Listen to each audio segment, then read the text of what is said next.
She showed up before sunrise every day, without fail, moving like clockwork in a small-town diner no one ever talked about. Her apron was crisp, her service flawless, and her silence deafening. But what people noticed most weren't her hands, her smile, or even her kindness. It was the scars, deep, visible, unspoken. So they whispered, they judged, they guessed. Burn victim? Drug accident? Just another lost cause? But none of them knew the truth until a single napkin left by a stranger cracked open the silence. What followed wasn't just a revelation, it was a reckoning, the kind that lines streets and fills hearts.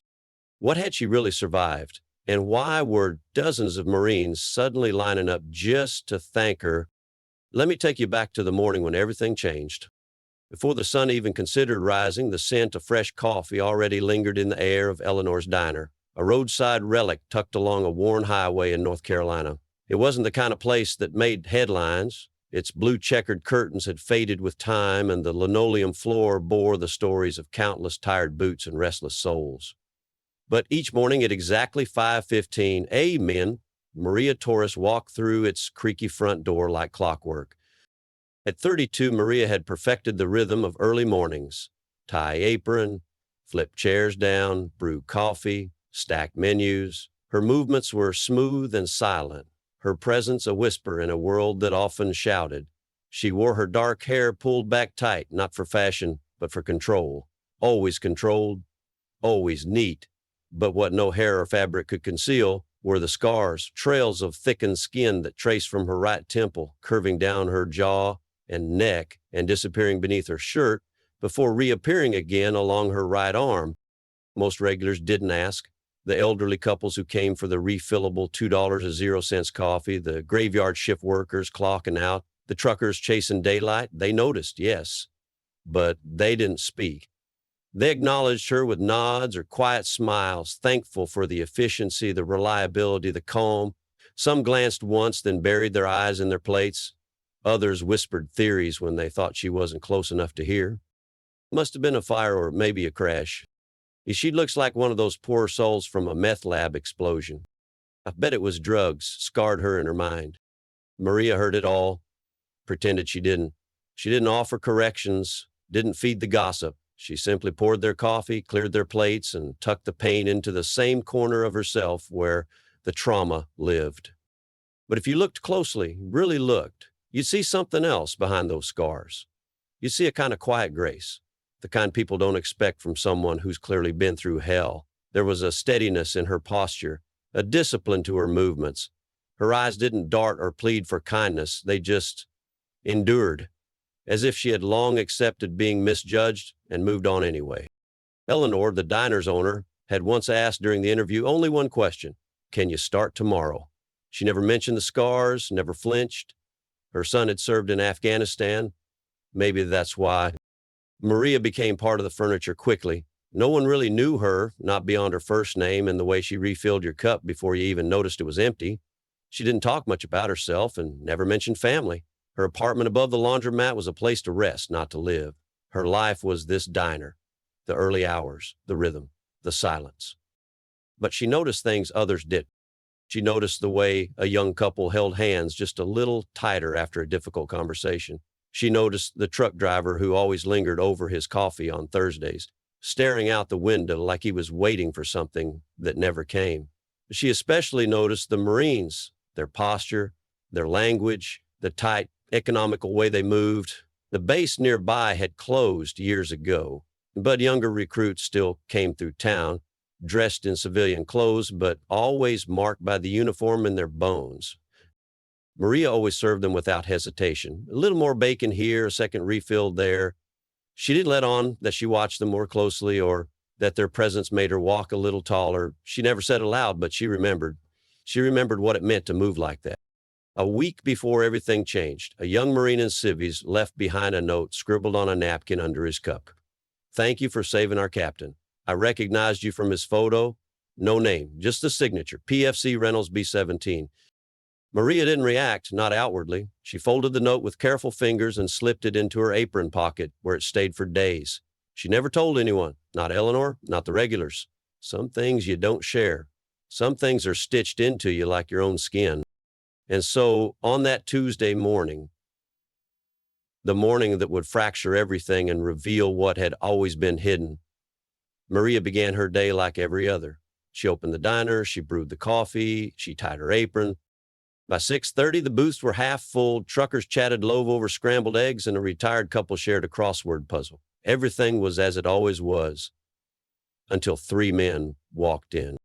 They wore suits that didn't match the town, polished shoes, loosened ties, and laughter that came a little too loud for that early hour. Businessmen, probably from Charlotte, passing through for a meeting, the kind who check their watches more than their surroundings. They sat in the corner booth. Maria approached with menus in hand, offering her usual quiet smile. Then came the words, the spark that lit the slow-burning fire.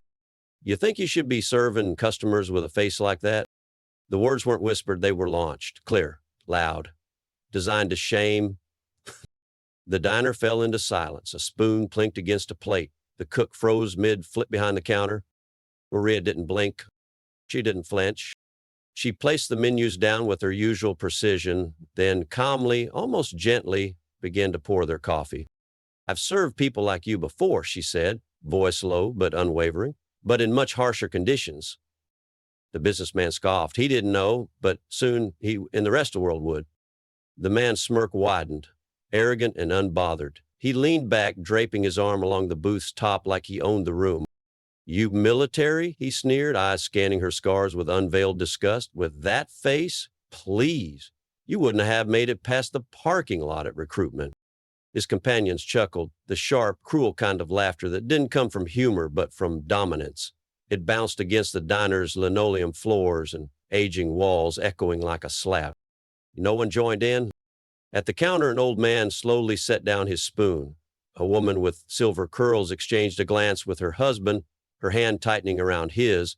The cook behind the grill stopped the spatula midair, jaw clenched but silent. Maria didn't answer right away. She didn't rush. She topped off the man's coffee, her hand barely trembling, her breath held steady through sheer practice. When she finally looked up, her voice was quiet, but it carried clear as a bell. "Some of us didn't have the luxury of staying home." The man blinked as if surprised she had answered. His face twisted again, discomfort now creeping into his confidence. But Maria had already turned away. She moved to the next table, her steps precise, her posture unbroken. The moment stung, but it didn't collapse her. Yet in the stillness that follows, something unspoken passed between the patrons. The cook set the spatula down with a thud. The trucker who'd been sitting near the window stood up abruptly, dropped a 10 beside his half-eaten meal, and walked out without a word. At the edge of the room, a man in a faded Marine Corps cap watched her carefully. He didn't say anything, just left a 20 on the counter for his $5 meal and offered Maria a small nod as he exited. She nodded back, a silent exchange between those who carried the invisible weight of memory. Eleanor stepped out from the kitchen, wiping her hands on a towel, her weathered eyes narrowing with concern. "You okay, honey?" she whispered at the service station. "I'm fine," Maria replied, arranging silverware on a tray. Her voice was steady, but her eyes flickered. "Just briefly. With something harder than pain, experience. I've dealt with people like that since Fallujah's. There's nothing new." Eleanor's face softened. She placed a hand on Maria's shoulder, giving it a gentle squeeze. "You don't have to serve them. I'll do it." Maria shook her head. "No need. Some people just fear what they don't understand." She picked up her coffee pot and moved back into the dining area, shoulders square, eyes forward, her hands steadied with every step. The scars, so often avoided, seemed to glow beneath the diner's pale lights. No longer just reminders of pain, but of endurance. Outside, a breeze rustled the trees lining the highway, indifferent to the exchange that had taken place inside. But something had shifted. It was subtle, unseen, yet it was real. In a booth near the window, a young woman wiped her eyes discreetly. An elderly man pulled out his wallet and quietly added a few extra bills beneath his empty plate. No one applauded, no one made a scene, but the energy in the room had changed, and Maria felt it. As the rush faded and the businessmen eventually left, laughing still, though now more uncertain, Maria returned to her quiet rhythm. She cleaned the tables, cleared the dishes, and scrubbed away more than just crumbs. Later, in the solitude of the back hallway, she reached into her apron and pulled out the folded napkin from a week earlier, the one left behind by the young Marine. "Thank you for saving our captain. I recognized you from the picture he keeps. BFC Reynolds, B-17. Maria read it again, then folded it with care and placed it back in her pocket. That note, like her scars, remained closed, both proof of what had happened and of what still mattered. She didn't know that the next morning, something extraordinary would await her, that the silence that followed the laughter wouldn't stay silent for long, that gratitude, long delayed, was already assembling itself, uniformed, not in appearance, but in purpose. Maria only knew this. She'd been mocked before, misjudged, looked at me like she didn't belong.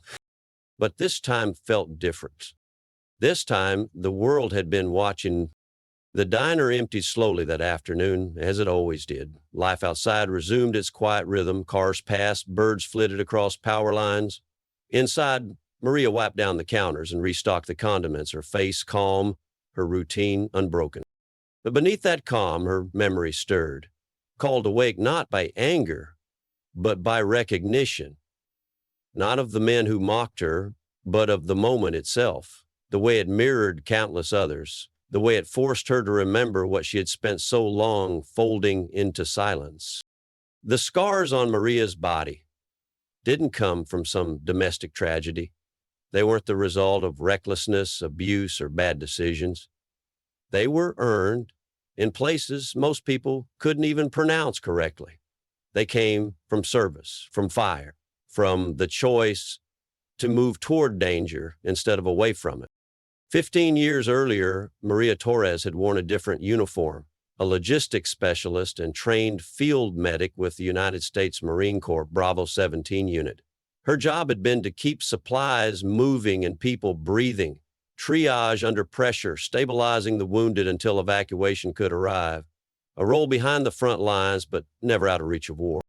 In 2010, on her second tour in Iraq, she was stationed at Forward Operating Base Courage near Fallujah. Dust, heat, and tension lived in every corner of that place. On the day it happened, she'd been reviewing inventory logs, nothing heroic, just counting crates of gauze, fluid, and field rations, until the sky changed. The first explosion came without warning, a mortar strike that tore through the edge of the compound. Sirens screamed, concrete fractured, shouts rose like gunfire. Most personnel ran for shelter, trained to do so.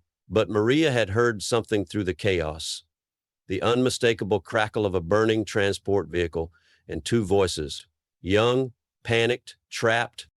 She didn't hesitate. She ran toward the smoke. She found him inside a Humvee, flames licking the undercarriage. The first Marine had his leg pinned. She pulled him free, teeth gritted against heat and shrapnel. The second was barely conscious. Maria dragged him out moments before the secondary explosion hit. It was that blast that marked her, skin ripped, uniform aflame, the right side of her body thrown against a concrete wall. The world is fractured into sound, pain, and smoke. Her last memory before blacking out was the blur of helicopter blades above and the steady drip of her blood mixing with the dust. He never told the story. Never needed to. Her discharge papers came soon after, along with a Purple Heart and a commendation that used words like valor and extraordinary heroism. She packed them in a metal box under her bed, beside photos she rarely touched. What mattered most to her wasn't in the paperwork. It was in the lives she helped save. But the return home wasn't easy. The job interviews always began with promise. Maria's resume was organized and her voice was composed. But the moment she walked through the door, scars visible beneath her collar along her cheek, everything changed. Eyes flickered, smiles faded. She could feel the rejection before the first question was even asked. They never said it was about the scars. They used words like overqualified or not quite the right fit for a customer-facing position, but she knew. Eventually she stopped looking until Eleanor never blinked, never asked what happened, just nodded at Maria's application and said, Can you start tomorrow? It was the first door that stayed open, and Maria made it hers. She had learned to find purpose in the small things, the weight of a tray balanced perfectly, the comfort in hot coffee poured right, the quiet gratitude in a nod from a stranger. She didn't wear a uniform anymore, but the mission remained: serve, support, endure. And then came the napkin, and then came the mockery, and now something was stirring. Maria could feel it, not just within herself, but around her. She didn't yet know about the truck driver who'd filmed the businessman's cruelty, didn't know that the video was already moving through veteran circles online, that the caption, "A veteran disrespected, this is how her brothers respond," was already sparking something fierce and loyal in those who recognized the unspoken code. She didn't know that the young Marine who had left the napkin behind had sent a message to his old captain, and that message had gone further still, that somewhere on a dim-lit phone screen, a retired officer had stared at Maria's face, older now, but unmistakable, and whispered, "We found her."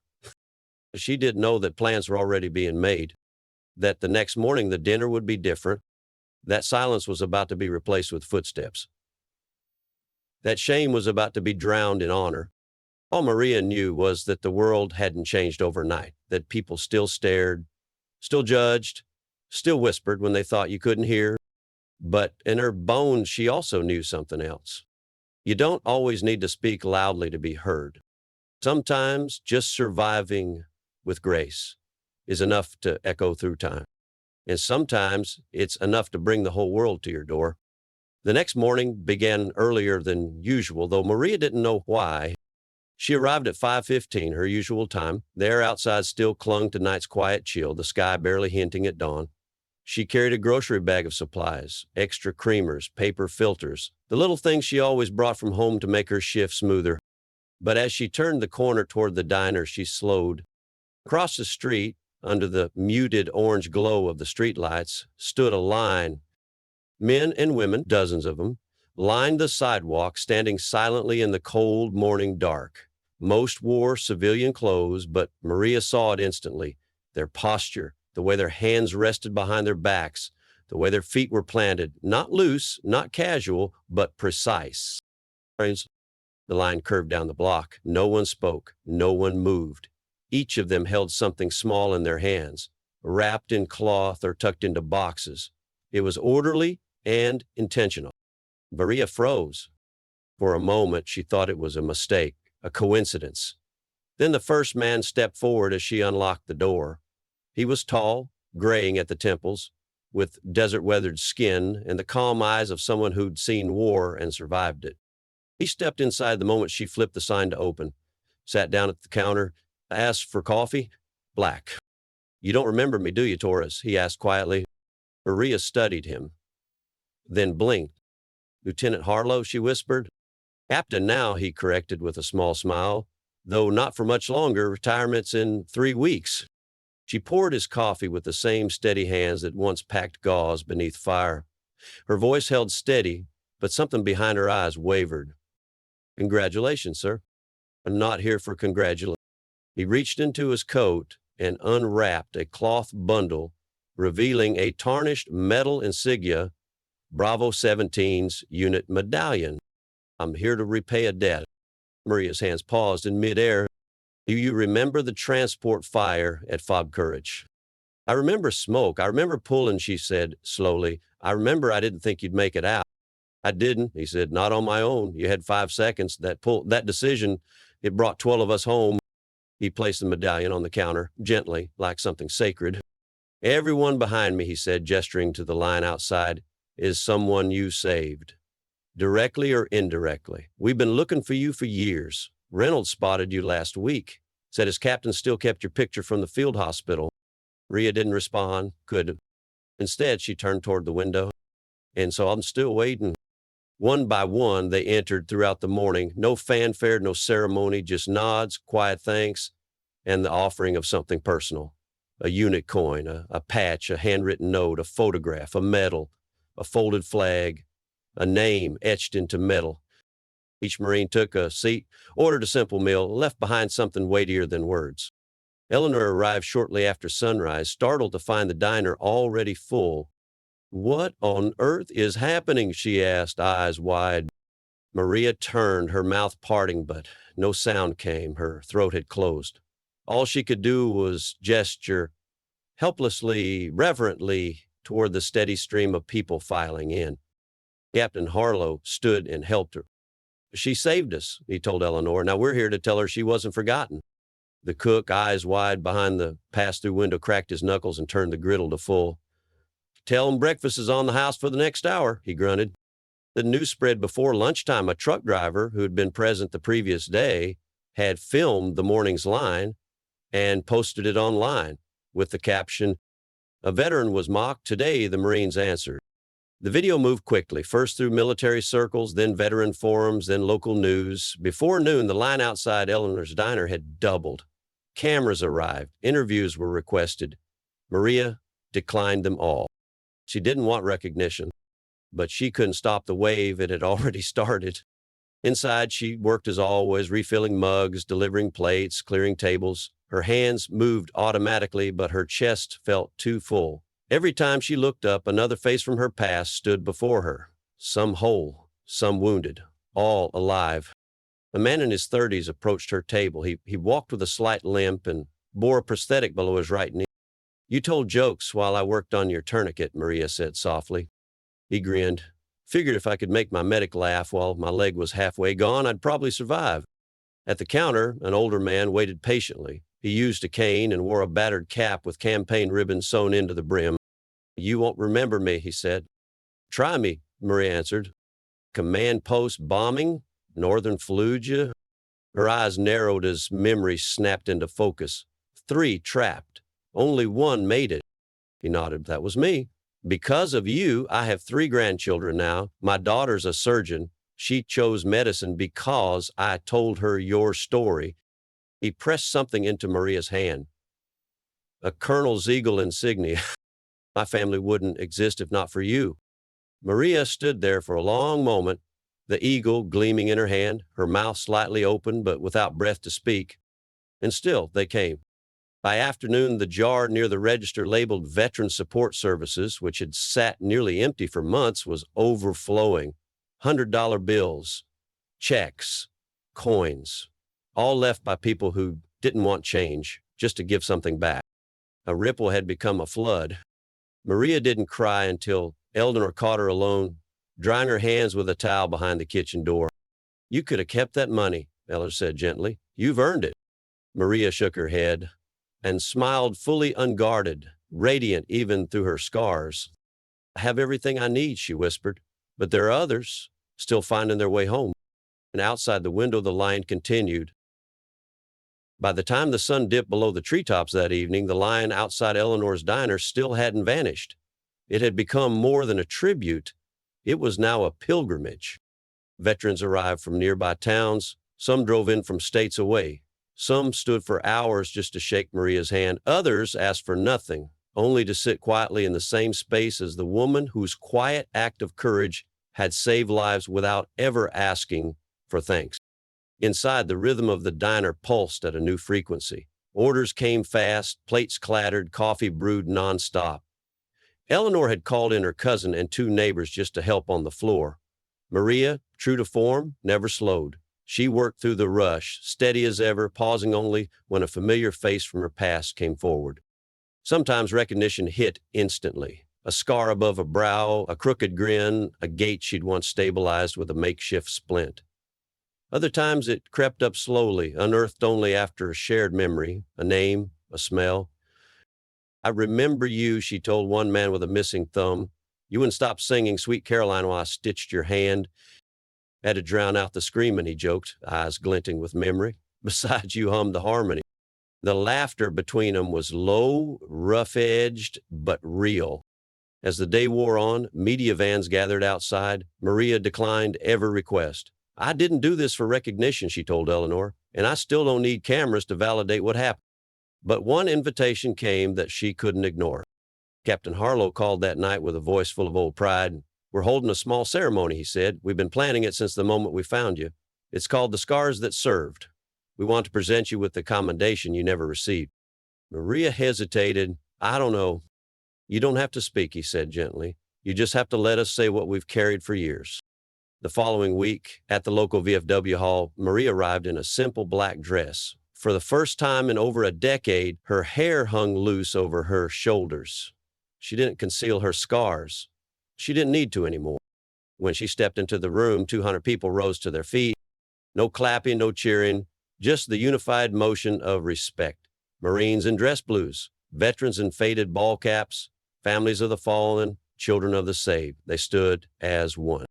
At the front, Captain Harlow waited with a small podium and a leather-bound folder. He began to read.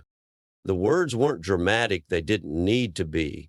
They were facts, cold, precise, earned.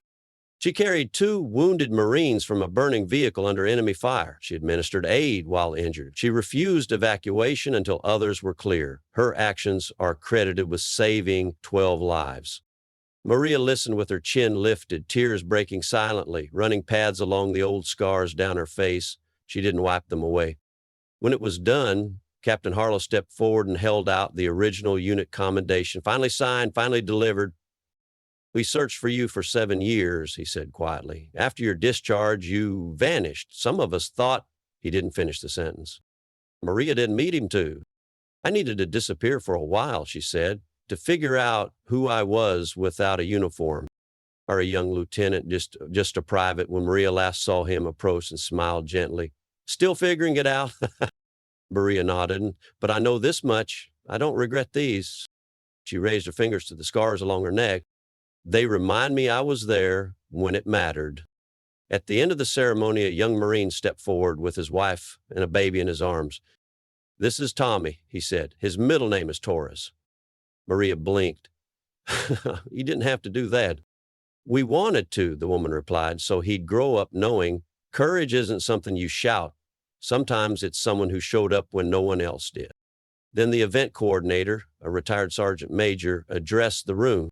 Heat scars, he said, voice deep and certain, are something no one asks for, but sometimes they're the evidence that someone didn't turn away. He unveiled a small shadow box, Maria's original Purple Heart recovered from military archives. You left it behind, he said. We thought it should come home. Maria stared at the medal, the one she once tucked away because she never felt worthy of it. I never felt I deserved that, she said, voice trembling. Not when others gave more. That's exactly why you deserve it, the sergeant replied, because you never thought you did. No applause followed. Instead, every Marine in the room reached into their pocket and placed a unit coin against the nearest table. A slow, rhythmic tapping echoed like a heartbeat. A Marine's standing ovation. That night, when Maria returned home, a package waited at her door. Inside was a custom name tag. Maria Torres, Bravo 17, with the Marine Corps emblem engraved beneath it. A note was tucked inside. To wear if you choose, so no one mistakes your scars for weakness again. Maria pinned it to her apron the next morning. At 9:00 a.m., the 3 businessmen returned to the diner. They walked in, quieter than before, no arrogance, no swagger, just 3 men who had seen something on television that humbled them beyond repair. The leader approached first. I came to say I'm sorry, he said, voice tight. I judge you without knowing your story. Maria studied him, eyes thoughtful, not angry. Sometimes, she said slowly, the most important stories aren't visible on the surface. He nodded. I've learned that the hard way. His eyes dropped to her name tag. You're a hero. Maria shook her head. No, I'm a survivor who did what had to be done. Not everyone would have done it. Maybe not, she said, but a lot more would than you think. As they left, each man placed a $100 bill under his plate. Maria didn't keep it. She walked straight to the donation jar at the register and slipped the money through the slot. The jar, once dusty and forgotten, now overflowed with folded bills and envelopes. Eleanor watched from the kitchen doorway, hands on her hips. You could have kept that money. Maria smiled again, wide and without hesitation. I already have everything I need. Life at Eleanor's diner eventually returned to its usual rhythm, but nothing was quite the same. The blue checkered curtain still swayed gently in the morning breeze. The specials board still declared meatloaf on Thursdays and pot pie on Sundays. But there was something new now, woven into the walls, folded into the napkins, poured into every cup of coffee. Maria, she was still there at 6 a.m. sharp, as always, tying her apron with practiced fingers, hair pulled back or sometimes loose now when she felt like it. Customers call her by name now, some by another name, whispered with affection and reverence. The Blocks Marine. A frame hung on the diner's wall near the entrance. Inside it, a weathered photograph taken in 2010 by a combat photographer. Maria, uniform torn, hands bandaged and stained with blood, carrying a limp young Marine away from a burning vehicle. Her face was half obscured by smoke and grime, but her expression was unmistakable. Focus, resolve, and something beyond fear. Beneath the photo, a small brass plaque read, "Never sought recognition. I only hoped those I pulled out would live long enough to live kindly toward others." Veterans now traveled from across the state to sit at her counter.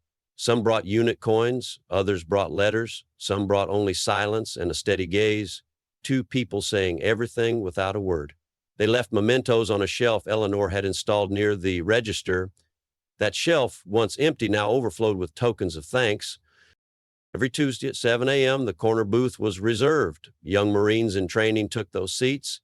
Week after week, Maria served them personally, slipping them extra eggs and better bacon. But more importantly, she sometimes sat down beside them, sharing not just coffee, but what no manual could teach.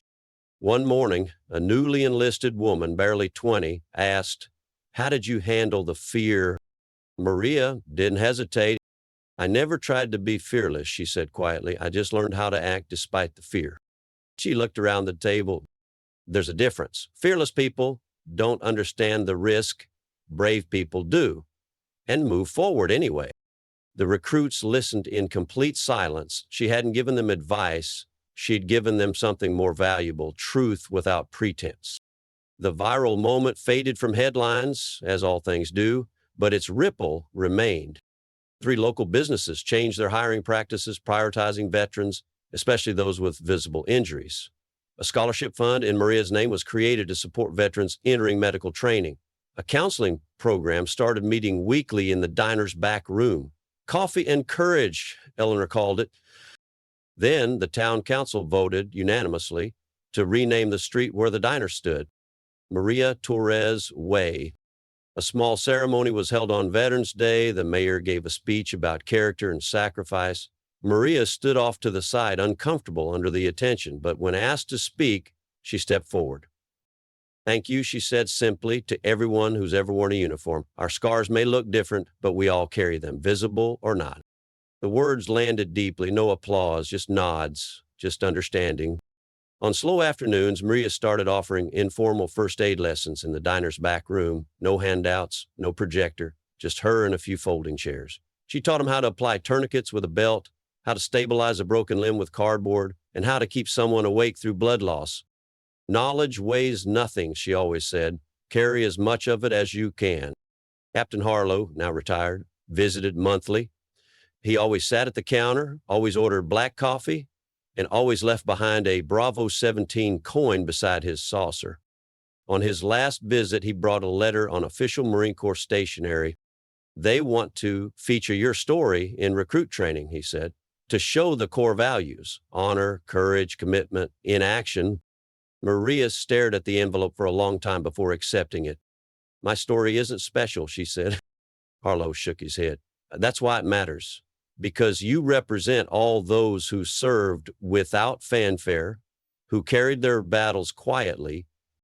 That night, Maria read the letter, alone, in her apartment. The formal language requested permission to use her actions as a teaching example. At the bottom of the form, she signed her name, then added a note in her handwriting. "Scars are just geography, maps showing where we've been, not limits on where we can go." The next morning, someone had left something beside her usual coffee cup, a small hand-carved wooden box. Inside were dozens of notes from local school children. Their teacher, a Marine veteran, had shared Maria's story in a lesson on courage. One note read, Thank you for being brave when it was hard. My dad has scars too, but now he doesn't feel alone. Maria folded that one and slipped it into her apron. It stayed there every shift after. Eleanor, never sentimental by nature, added a small sign near the register. In this diner, we respect all scars seen and unseen. It caught on. The high school printed it above the counselor's door. The VA clinic placed it in every waiting room. Even a nearby tattoo shop added it to their window. And every year, on the anniversary of the morning the Marines lined up outside, Maria takes one day off.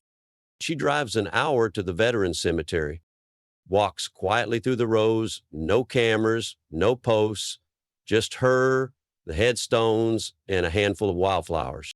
One by one, she kneels, places a flower, whispers, "From Bravo 17, I remember you. I live every day for those who cannot." Back at the diner, when someone now notices her scars, Maria no longer looks away. She meets their gaze, calm and unashamed. She knows who she is, and she knows what she survived.